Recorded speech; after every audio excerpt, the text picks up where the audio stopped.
Assalamu alaikum students, hope so you all are doing well and I am your teacher from Learning Zone. So class, आज आपकी class 9 की हम पढ़ रहे हैं न्यू बुक की केमिस्ट्री की चैप्टर नंबर 1 के फंडामेंटल्स ऑफ केमिस्ट्री के सेक्शन डी के न्यूमेरिकल। सो स्टूडेंट, जैसे कि मैंने आप लोग के लिए पहली वीडियो में सेक्शन डी का न्यूमेरिकल मतलब कि जो 4 पार्ट था कि मोल्स के न्यूमेरिकल हमें करने थे, तो उससे पहले मैंने आप लोग के लिए एग्जाम्पल दी थी और नंबर ऑफ मोल्स के न्यूमेरिकल का फॉर्मूला और पॉइंट्स टू बी रिमेंबर बताए थे।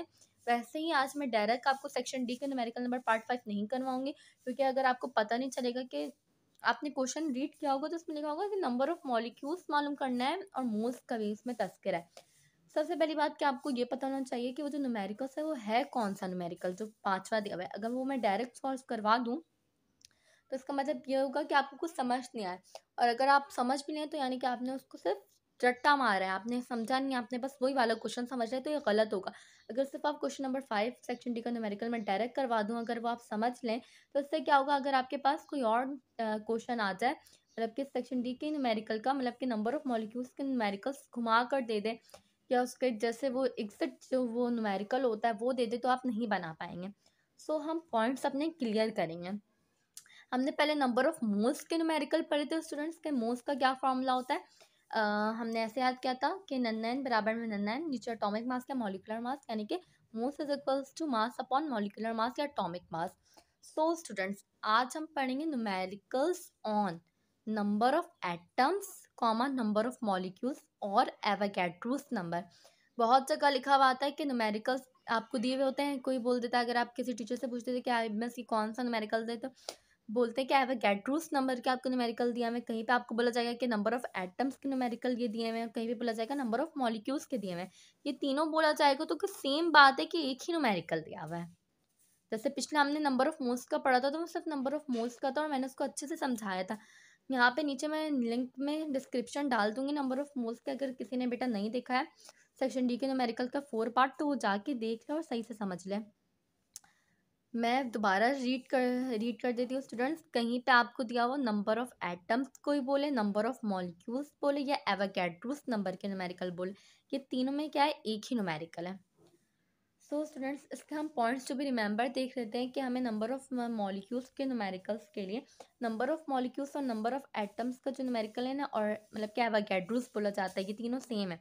मतलब कि आप खुद समझ सकते हैं, नंबर ऑफ एटम्स तो यानी सेम न्यूमेरिकल होगा, एवोगैड्रोस का एटम यानी एटम दिया हुआ होगा, हमें मॉलिकुलर मास निकालने के लिए एटम दिया होगा, यानी कार्बन सिर्फ दिया होगा, यानी सिर्फ सल्फर दिया होगा। और मॉलिक्यूल्स नंबर ऑफ मॉलिक्यूल्स यानी कि मॉलिक्यूल्स दिया होगा, जिसका C6H12O6 एनीथिंग एल्स, के मैंने पिछली वीडियो में भी क्लियर किया था। मतलब कि मैं यहाँ का बता रही हूँ कि ऐसे ही समझ आ रहा है कि ये दोनों एक ही है, तो उसको हम बोलते हैं एवोगैड्रोस न्यूमेरिकल या तो फिर numericals on number of moles के नंबर ऑफ एटम्स। तो पॉइंट्स टू बी रिमेंबर देख लेते हैं स्टूडेंट्स हम। So students, points to be remember क्या है, सबसे पहले मैंने क्या लिखा है स्टूडेंट्स, 1 मिनट।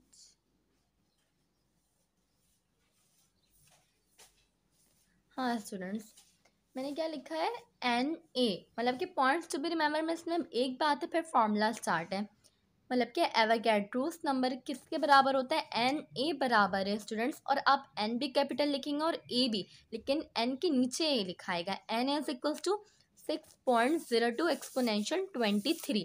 सो स्टूडेंट्स, ये आपको बिल्कुल अच्छे से मतलब कि ये आपने याद कर लिया, मतलब कि नंबर ऑफ मॉलिक्यूल्स के न्यूमेरिकल, नंबर ऑफ एटम्स यानी कि एवोगैड्रोस नंबर के न्यूमेरिकल के लिए एवोगैड्रोस का आपको वैल्यू पता होनी चाहिए। तो स्टूडेंट्स, ये आप बिल्कुल सही से बिल्कुल मतलब कि बिल्कुल ब्रेन में ना मतलब बिल्कुल फिक्स कर लें स्टूडेंट्स कि 6.02 एक्सपोनेंशियल 23। अगर आपको Na की वैल्यू पता है, एवोगैड्रोस नंबर की वैल्यू पता है, तो नंबर ऑफ मॉलिक्यूल्स और नंबर ऑफ एटम्स का न्यूमेरिकल आपके लिए कोई मुश्किल नहीं है। अब आप फॉर्मूला देखेंगे स्टूडेंट्स और बस ये फॉर्मूले में आप फिट करेंगे और आपका आंसर आएगा। अब कैसे स्टूडेंट्स देखें, मैं फॉर्मूले में ही आपको क्वेश्चन थोड़ा समझा दूंगी। सो स्टूडेंट, फॉर्मूला देखें कि number of atoms is equals to, हम ये नंबर ऑफ एटम्स का फॉर्मूला कब लगाएंगे, जब क्वेश्चन में हमें क्या दिया हुआ हो, एटम दिया हो, मतलब कि मॉलिक्यूलर मास हमें क्या दिया हो, मतलब कि एटम दिया हो, मतलब कि जैसे कि सिर्फ कार्बन दिया हुआ है तो मैं लिखूंगी कि atomic mass of carbon is equals to 12 AMU। जो सिर्फ कार्बन दिया हो, सिर्फ सल्फर दिया हो, सिर्फ ऑक्सीजन दिया हो, यानी कि मैं कौन सा फॉर्मूला, ऐसे आपको समझ आ गया, इसमें अब कोई क्लियरिटी की बात नहीं बची स्टूडेंट्स, मैंने यहीं पे आपको समझा दिया। क्वेश्चन में एटम दिया हुआ होगा एटॉमिक मास के लिए, और अगर मॉलिक्यूलर मास के लिए मॉलिक्यूल दिया होगा तो हम कौन सा लगाएंगे, नंबर ऑफ एटम्स लगाएंगे। एटम दिया होगा तो एटॉमिक मास दिया हुआ होगा तो number of atoms is equals to moles multiply by N A, मतलब कि मोस को मल्टीप्लाई करवा देंगे एवोगैड्रोस नंबर से, यानी कि आप ऐसे भी बोल सकते हैं नन्हे एन को लड़वा देंगे बड़े एन ए से। अब मोल्स क्या है आपको पता है स्टूडेंट्स। अच्छा स्टूडेंट्स, नंबर ऑफ मॉलिक्यूल्स, अच्छा मैं यहाँ पे ये कह के बता देती हूँ, number of molecules is equals to, अब तो स्टूडेंट्स अब देखो 6 C6H12O6, तो आप लिखेंगे मॉलिक्यूलर मास ऑफ, क्योंकि मॉलिक्यूल दे दिया ये आपको पता है पहली वीडियो में, मॉलिक्यूलर मास ऑफ C6H12O6 यानी कि इज इक्वल्स टू कितना, मतलब कि दिया हुआ है जितना वो AMU, फिर आप देख लेंगे मॉलिक्यूल्स दिया हुआ है, फिर लिखेंगे फॉर्मूला में फिर आप क्या लिखेंगे, number of molecules equals to नन्हे एन को लड़वा देंगे बड़े एन से, यानी कि most divided most multiply bye Avogadro's number. So students, number of molecules का जब साधन, मतलब कि सिर्फ अगर क्वेश्चन में दिया हुआ है आपको कि आपको नंबर ऑफ मॉलिक्यूल्स मालूम करना है, तो स्टूडेंट्स आप ये बात देखिएगा आपको मोल्स की वैल्यू गिवन आउट होगी। मतलब कि पहले वाले क्वेश्चन में क्या हो रहा था नंबर ऑफ मोल्स के, कि हम मोल्स को मालूम कर रहे थे, या एक दो जगह केस आ रहे थे कि मास मालूम कर रहे थे तो हम मोल्स को डिवाइड से मल्टीप्लाई में ला रहे थे। लेकिन स्टूडेंट्स यहाँ पे आपको जब नंबर ऑफ एटम्स और नंबर ऑफ मॉलिक्यूल्स के न्यूमेरिकल सिर्फ आएंगे ना, मतलब कि सिर्फ खाली इसके न्यूमेरिकल, सो स्टूडेंट्स आपको मोल्स गिवन होगा, या आप देख लिएगा हर क्वेश्चन में मोल्स गिवन होगा, तो आप मोल्स लिखेंगे। अगर मोल्स गिवन नहीं होगा तो आप क्या करेंगे, मोल्स का फॉर्मूला लगाएंगे, n is equals to mass upon atomic mass molecular mass. आप नीचे देख रहे होंगे स्टूडेंट्स मैंने 3 फॉर्मूले लगाए, मैंने मोल्स का भी फॉर्मूला लगाया, तो अब मैं यहाँ पे क्लियर करती हूँ कि हमने ये दिया हुआ होगा मोल्स, तो हम लिखेंगे और एन से मल्टीप्लाई कर देंगे। जैसे कि क्वेश्चन में मुझे मोल्स दिया हुआ है, मास का इसमें कोई वो नहीं है, मुझे मोल्स दिया हुआ है स्टूडेंट्स, मुझे मोल्स दिया हुआ है स्टूडेंट्स, कितना दिया मुझे दिया हुआ है 6 मोल्स आर गिवन, तो मैं क्या करूँगी 6 को एन से मल्टीप्लाई कर दूंगी, 6 multiply by 6.02 exponential 23, direct answer. कितना आसान है स्टूडेंट्स एवोगैड्रोस नंबर के न्यूमेरिकल। और यहाँ पे स्टूडेंट्स मुझे नंबर ऑफ एटम दिया होगा, सिर्फ कार्बन दिया हुआ होगा, तो मैं समझ जाऊंगी नंबर ऑफ एटम का फॉर्मूला लाऊंगी। नंबर ऑफ एटम का भी क्या फॉर्मूला है, मोस्ट multiply by N Avogadro's number. अब मुझे दिया हुआ नंबर ऑफ एटम कार्बन दिया हुआ है सपोज दैट, मैं क्या करूँगी 12 मल्टीप्लाई बाय 6.02 एक्सपोनेंशियल 23। लेकिन स्टूडेंट्स मैंने यहाँ पे फॉर्मूला लगाया है मोल्स का भी, n is equals to mass upon atomic mass या मॉलिक्यूलर मास। ये फॉर्मूला वब लगेगा स्टूडेंट्स जब हमें सवाल में दिया हुआ है दो चीज़ मालूम करने के लिए। हमें मालूम करने के लिए दिया हुआ है स्टूडेंट्स, जैसे कि सपोज मुझे अगर मैं सिर्फ इतना देखूं, मुझे ये बोला हुआ है स्टूडेंट्स कि आप सिर्फ नंबर ऑफ एटम्स मालूम करें रिक्वायर्ड में और मोल्स भी मालूम करें, तो स्टूडेंट्स मैं क्या लगाऊंगी, सबसे पहले मैं मोल्स निकालूंगी, ये वाला फॉर्मूला लगाऊंगी, मोल्स निकालूंगी।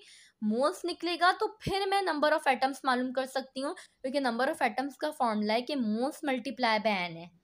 जब मेरा मोल निकल जाएगा, एन निकल जाएगा मेरा, एन इज इक्वल्स टू, फिर मैं जल्दी से नंबर ऑफ एटम भी मालूम कर लूँगी। और नंबर ऑफ मॉलिक्यूल है, और नंबर ऑफ मॉलिक्यूल के भी साथ मुझे मोल्स मालूम करना है, तो मैं पहले मोल्स पता करूँगी, मोल्स पता कर लूँगी, फिर मोल्स को मल्टीप्लाई करवाऊँगी एन से, तो ये मेरा सॉल्व हो जाएगा। सो स्टूडेंट्स आपको यहीं पे ही पूरा न्यूमेरिकल समझ आ गया होगा, लेकिन मैं फिर भी सेक्शन डी का न्यूमेरिकल सॉल्व करने से पहले दो एग्जाम्पल दे देती हूँ, एक सिर्फ नंबर ऑफ एटम की और एक नंबर ऑफ मॉलिक्यूल्स की दे देती हूँ। और मैं एक जो आपको सेक्शन डी का न्यूमेरिकल मतलब कि ए बी करके दिया हुआ है उसमें मोल्स भी मालूम करना आप देख रहे होंगे स्टूडेंट्स, और नंबर ऑफ मॉलिक्यूल्स भी मालूम करना है, या फिर नंबर ऑफ एटम्स होगा, मैंने देखा नहीं है अभी, मैं देख लेती हूँ। तो वो उसमें दोनों मालूम करना है, और वो ए बी पार्ट करके है। पहले वाले का पता करना है, दूसरे वाले का, एक मैं वैसा भी आपको एग्जाम्पल दे देती हूँ स्टूडेंट्स। सो स्टूडेंट्स पहले मैं सिंपल नंबर ऑफ एटम्स और नंबर ऑफ मॉलिक्यूल्स के एग्जाम्पल दे देती हूँ, फिर उसकी तरफ चलते हैं। तो स्टूडेंट्स अब हम एग्जाम्पल के देख लेते हैं। और स्टूडेंट्स आप ये नहीं समझिएगा मतलब कि मैं एग्जाम्पल दे रही हूँ कि आपको अच्छे से सेक्शन डी का न्यूमेरिकल नंबर 5 समझ आए, वो तो होगा कि एग्जाम्पल से और इससे आपको अच्छे से समझ आ जाए, लेकिन स्टूडेंट साथ में आपको बोर्ड के पेपर में भी ऐसे क्वेश्चन दे सकता है, ताकि उसको पता हो कि बच्चों ने पढ़ा है, ना कि वो डायरेक्टली सिर्फ सेक्शन डी के न्यूमेरिकल को सॉल्व किया। सो स्टूडेंट्स देख लो अब यहाँ पे सब, calculate the number of atoms in 5 moles of carbon. मैंने बोला था आपके पास क्वेश्चन आएगा तो ऐसे आएगा कि मोल्स दिया हुआ होगा, तो 5 मोल्स दिया हुआ है, हमें मालूम क्या करना है स्टूडेंट्स, नंबर ऑफ एटम्स मालूम करना है, किसमें 5 मोल्स ऑफ कार्बन में। ठीक है, कार्बन दिया हुआ है, हमें पता है हमें गिवन क्या डेटा में मोल्स गिवन है, यानी कि 9 गिवन है, यानी कि मोल्स, तो n is equal to 5 moles. और कार्बन है, अकेला है, इसके आगे ना पीछे कुछ नहीं कि मॉलिक्यूल नहीं, यानी कि ये एटम है। तो atomic mass of carbon is equal to 12 cmu। आपको मैंने पहले ही न्यूमेरिकल में स्टूडेंट्स बोल देते कि पीरियोडिक टेबल में से याद करें। उम्मीद करती हूँ कि आप सबने याद कर ली होगी। अब रिकॉर्ड में देखते हैं स्टूडेंट्स, हमें मालूम क्या करना है, हमें मालूम क्या करना है, नंबर ऑफ एटम्स मालूम करना है। सो स्टूडेंट्स हमें मालूम क्या करना था, number of atoms. So students आप यहाँ पे खुद बताएं आपके कौन सा फॉर्मूला लगेगा, number of atoms is equals to most divided by N A. अच्छा यहाँ पे आगे नहीं पढ़ते, पहले यहाँ पे देखते हैं रिकॉर्ड में number of atoms. So students मैं सोच रही थी कि आपको एक और एग्जाम्पल करवाऊँ, लेकिन अगर जिस बच्चों को और एग्जाम्पल्स चाहिए मुझे कमेंट कर देगा, मैं स्टूडेंट्स कमेंट कर दूंगी। अब देखिए स्टूडेंट्स, नंबर ऑफ मॉलिक्यूल्स का भी कैसे होगा, मेरे पास कार्बन की जगह क्या दिया हुआ होगा, ग्लूकोज दे देगा। चलो ठीक है, ग्लूकोज ने कार्बन डाइऑक्साइड दे देगा CO2, तो मैं क्या लिखूंगी, CO2 ऑक्सीजन यानी कि वो मॉलिक्यूल है, तो मैं क्या लिखूंगी, molecular mass of CO2 is equal to 44 AMU। मैं यहाँ पे रिकॉर्ड में क्या लिखूंगी, मालूम क्या करना है, नंबर ऑफ मॉलिक्यूल्स मालूम करना होगा। जाहिर सी बात है क्वेश्चन में ही मेरे लिखा होगा कि कैलकुलेट करना है आपको नंबर ऑफ मॉलिक्यूल्स, मैं समझ जाऊंगी, तो मैं मॉलिक्यूल लिखूंगी हर जगह, number of molecule is equal to, और number of molecule is equal to most divided most multiply by NA। So students ये मैं सिर्फ वो एटम की कैलकुलेट नंबर ऑफ एटम्स की करवा रही हूँ। मॉलिक्यूल्स की मैं सोच रही हूँ नेक्स्ट पार्ट में डाल दूँ, ताकि इस पार्ट में आपका बुक का एक पार्ट आ जाए। ठीक है स्टूडेंट्स, तो स्टूडेंट्स अब आपको तो पता है कि number of atoms is equal to, formula क्या होता है नंबर ऑफ एटम्स का, नंबर ऑफ मॉलिक्यूल्स का हमें पता है, मोस्ट मल्टीप्लाई बाय Na। तो मोस्ट कितना दिया हुआ था, मुझे 5 दिया था, तो 5 को मैंने मल्टीप्लाई कर दिया Na की वैल्यू से, एवोगैड्रोस नंबर की वैल्यू से, क्या होती है 6.02 एक्सपोनेंशियल 23। जब मैंने 5 को मल्टीप्लाई किया इससे, तो मेरे पास कितने आया, number of atoms is equal to 3.01 exponential 24। तो यहाँ पे स्टूडेंट्स बहुत से बच्चों को कंफ्यूजन होती है कि एवोगैड्रोस मतलब के नंबर ऑफ एटम्स और नंबर ऑफ मॉलिक्यूल्स के न्यूमेरिकल में यूनिट नहीं होती, क्या नहीं होती है। तो स्टूडेंट्स आप ऐसे ही लिखते हैं, और ये आपका क्या है, आंसर। और मैं आपको बता देती हूँ स्टूडेंट्स के नंबर ऑफ एटम्स मैंने यहाँ पे करवाया, नंबर ऑफ मॉलिक्यूल्स क्वेश्चन में होगा मालूम करने के लिए, तो नंबर ऑफ मॉलिक्यूल्स आएगा। और आपकी बुक में क्या है स्टूडेंट्स, देख लेती हूँ मैं। अच्छा आपके बुक में लिखा हुआ है calculate the number of moles, देखा नंबर ऑफ मोल्स मालूम करना है, नंबर ऑफ मॉलिक्यूल्स। तो बुक में नंबर ऑफ मॉलिक्यूल्स स्टूडेंट्स मालूम करना है, तो कोई रॉकेट साइंस नहीं। तो जब हम करेंगे तो दोनों मालूम करेंगे, तो हम क्या करेंगे, पहले मोल्स मालूम करेंगे फिर नंबर ऑफ मॉलिक्यूल्स, तो हर जगह क्या आएगा, number of molecules. So students book का कोशिश करते हैं कि A B है, दो पार्ट है, तो हम A पार्ट कवर कर लें। सो स्टूडेंट्स अब हम सेक्शन डी का न्यूमेरिकल देख लेते हैं, जो 5 पार्ट है। अब आपको स्टूडेंट्स अंदाज़ा तो हो चुका होगा कि हमने पढ़ लिया है कि अब हमें कोई भी क्वेरी किसी भी किस्म की नहीं होगी। सो अब क्वेश्चन पढ़ते हैं, जैसे कि मैंने आपको students points to be remember में बताया था कि आपको मतलब कि कहीं कहीं पे दिया हुआ होगा कि आपको दो चीज़ मालूम करना है, नंबर ऑफ मोल्स पे, नंबर ऑफ मोल्स के साथ आपको नंबर ऑफ मॉलिक्यूल्स मालूम करना होगा, या तो फिर नंबर ऑफ मोल्स के साथ नंबर ऑफ एटम्स। सो मैंने फॉर्मूले भी उसी वक्त बता दिए थे, आप बस क्वेश्चन पढ़ते हैं, कैलकुलेट करना है द नंबर ऑफ मोल्स, वही बात, एंड नंबर ऑफ मॉलिक्यूल्स। यहाँ पे नंबर ऑफ एटम्स होता है, तो आप क्या करते हो students, number of atoms is equals to मोस्ट मल्टीप्लाई बाय Na करते हैं, और यहाँ पे नंबर ऑफ मॉलिक्यूल्स है, तो number of molecules is equals to मोस्ट मल्टीप्लाई बाय Na, सेम काम होगा। और हमें मोस्ट मालूम करने, तो सबसे पहले हम मोस्ट मालूम करेंगे, जाहिर सी बात है। अब इसमें पहले दिया हुआ तो ये नहीं, अगर बाद में दिया होगा कि calculate the number of molecules and number of moles, तो आप क्या करेंगे कि पहले नंबर ऑफ मॉलिक्यूल्स मालूम करेंगे। नंबर ऑफ मॉलिक्यूल्स आप मालूम कर ही नहीं सकते स्टूडेंट्स, आप खुद देखिए, लॉजिक है इसमें, कोई लॉजिक नहीं, कोई रॉकेट साइंस नहीं। अगर आप नंबर ऑफ मॉलिक्यूल्स पहले मालूम करेंगे, मोस्ट मल्टीप्लाई बाय एन, मोस्ट जब आपके पास दिया हुआ ही नहीं है क्वेश्चन में, तो आप कैसे उसको मल्टीप्लाई करेंगे एन से। और मोस्ट मालूम करने के लिए पहले हमें मोस्ट का फॉर्मूला लगाना होगा। So students present in the following, अच्छा हमें फॉलोइंग दिया हुआ है ए बी पार्ट करके, सिर्फ इतना भी दिया हुआ हो सकता है, अब दो करके दिया हुआ है, इसमें भी कोई मुश्किल नहीं। पहले डेटा ए बनाएंगे फिर डेटा बी बनाएंगे, पहले डेटा ए बना के पूरा डेटा ए का काम करेंगे हम, डेटा ए बनाएंगे, फिर उसका रिक्वायर्ड उसमें मालूम क्या करना है, उसका सॉल्यूशन, देन डेटा बी। अब डेटा ए क्या, 16 ग्राम ऑफ H2CO3। तो स्टूडेंट्स हमने पहले नंबर ऑफ मोल्स के न्यूमेरिकल में पढ़ा था कि हमें कहीं भी ग्राम दिया हुआ हम समझेंगे क्या दिया हुआ है, मास दिया हुआ है। ठीक है, मास हमें दिया हुआ है, और हमें क्या दिया हुआ है, H2CO3। क्या ये एटम हो सकता है, क्या सिर्फ H2 दिया हुआ है, नहीं ये तो मॉलिक्यूल है। क्यों, क्योंकि H2CO3, क्योंकि ये ज़्यादा है, जब ज़्यादा होता है तो क्या होता है, मॉलिक्यूल होता है। सो स्टूडेंट्स अब पहले ए को हम सॉल्व करते हैं, हम दोनों एक साथ सॉल्व नहीं कर सकते, इसी के नीचे ही लेकिन सारा काम होगा डेटा बी का भी। तो स्टूडेंट्स डेटा ए क्या है, मास दिया हुआ था हमें 16 ग्राम, ठीक है, हमने 16 ग्राम लिख दिया। मॉलिक्यूलर मास ऑफ H2CO3 कितना है, 62 MU। मैं ऐसे एक दफ़ा फिर बता देती हूँ, हालांकि मैंने पिछली वीडियो में डिटेल समझाया था स्टूडेंट्स। H का कितना होता है, atomic weight 1 multiply by 2 is equals to 2, क्या कार्बन 12, कार्बन में 12 में आप 2 प्लस करिए 13 14, और ऑक्सीजन 16, 16 मल्टीप्लाई बाई 3, 13 में आप प्लस कर दें स्टूडेंट 14, तो आपके पास क्या जाएगा 16 MU। रिकॉर्ड हमें मालूम क्या करना है, मोस मालूम करना है। आप यहाँ पे मोस भी लिख सकते हैं, एन भी लिख सकते हैं, इसमें कोई वो नहीं है, बच्चे कंफ्यूज नहीं होया करें। तो मैंने n is equal to question mark डाला और मुझे साथ में क्या मालूम करना था, number of molecules is equal to question mark. अब सॉल्यूशन करते हैं। सो स्टूडेंट्स सॉल्यूशन में हमने सबसे पहले मोस का फॉर्मूला लगाया, moles is equal to mass upon molecular mass. Atomic mass क्यों नहीं, क्योंकि एटम नहीं था, मैंने शुरू से बताया स्टूडेंट्स, और आपने मोस के न्यूमेरिकल्स तो आपको अच्छे से आते हैं। तो स्टूडेंट्स एन हमने वैसे लगा क्योंकि एन दिया हुआ नहीं था, मास हमें 16 दिया होता, मॉलिक्यूलर मास हमारा H2CO3 का कितना निकला था स्टूडेंट्स 62। तो हमने 16 को 62 से जब डिवाइड करवाया तो हमारे पास क्या आया, मोस 0.25 मोस। अब हम नंबर ऑफ मॉलिक्यूल्स आसानी से निकाल सकते हैं स्टूडेंट्स। वहीं पे एटम होता तो हम एटम का भी वैसे ही करते हैं, आसानी से निकाल लेते हैं। फिर नंबर ऑफ एटम्स, लेकिन यहाँ पे भी नंबर ऑफ मॉलिक्यूल्स है तो हम वो निकालें, तो number of molecules is equal to, आपको फॉर्मूला तो अच्छे से आता है स्टूडेंट्स, मोस मल्टीप्लाई बाय एन है। तो number of molecules is equal to moles कितना आया था 0.25 लिखा हमने वहीं पे, मल्टीप्लाई वैसे आ गया एन ए की value 6.02 explanation 23, and then students number of molecules is equal to, इन दोनों को जब हमने मल्टीप्लाई किया तो 1.50 एक्सपोनेंशियल 23। और हाँ स्टूडेंट, बहुत से बच्चे बोलते हैं कि हमारा 50 के बाद ये भी था, तो पॉइंट के बाद कुछ लोग 3 वैल्यू लेते हैं और कुछ तो दोनों ही राइट है कि आप पॉइंट के बाद 2 लें या 3। आंसर आपका पॉइंट से पहले का सेम आना चाहिए एंड देन आंसर सही होता है। तो ये क्या हो गया, हमारा आंसर बिल्कुल करेक्ट आंसर है।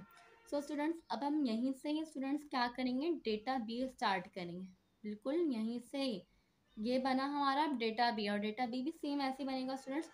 सो स्टूडेंट्स वीडियो बहुत ज़्यादा लंबी हो गई है, तो डेटा बी मैं यहीं से स्टार्ट करवा रही हूँ, लेकिन वो मैं नेक्स्ट वीडियो में डाल दे रही हूँ, और डिस्क्रिप्शन में लिंक डाल दूँगी स्टूडेंट्स, ताकि आप लोग को मसला ना हो, क्योंकि स्टूडेंट्स वीडियो ज़्यादा लंबी हो गई है, क्योंकि आप लोग को मसला ना हो, तो इसलिए मैं नेक्स्ट वीडियो में डाल रही हूँ, वहाँ पे देख लेगा। और हम बिल्कुल इसी के नीचे से डेटा भी लिखेंगे, डेटा बनाएंगे, रिकॉर्ड लिखेंगे, सॉल्यूशन करेंगे, आंसर करेंगे, फिर जाके ये हमारा एक क्वेश्चन कंप्लीट हुआ, फिर हमें इसके नंबर मिलेंगे। सो स्टूडेंट्स बीए के भी कमेंट्स आ रहे थे, तो बीए के बहुत से बच्चों ने बोला कि वीडियो डालने, तो बीए की वीडियो आज ही आज अपलोड होंगी।